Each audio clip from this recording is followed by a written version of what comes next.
પંચમહાલ જિલ્લા પુરવઠા વિભાગ અને તોલમાપ વિભાગની સંયુક્ત કાર્યવાહીના ભાગરૂપે ગોધરા શહેરના પોલન બજાર વિસ્તારમાં આવેલા પેટ્રોલ પંપ પર ઓચિંતી તપાસ હાથ ધરવામાં આવી.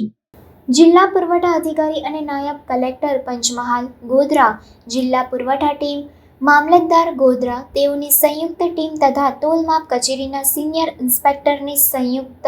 ટીમ દ્વારા ગોધરા શહેર તાલુકાના રેલવે સ્ટેશન પોલાન બજાર વિસ્તારમાં આવેલા પેટ્રોલ પંપ પર આકસ્મિક તપાસ હાથ ધરી હતી. પેટ્રોલ પંપના માલિક અસગરભાઈ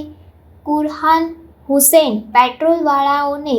ત્યાં ડીઝલ આઉટલેટ પરથી 5 લીટરના સરકારી માપિયા દ્વારા માપણી કરતા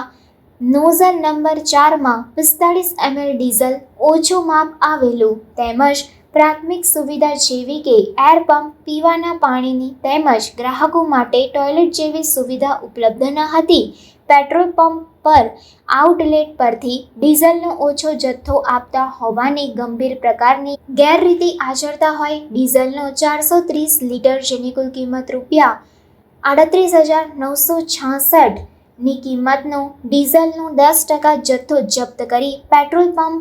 ડીઝલના યુનિટની નોઝલ નંબર 4ને સીલ મારી આગળની કાયદેસરની કાર્યવાહી હાથ ધરવામાં આવી છે.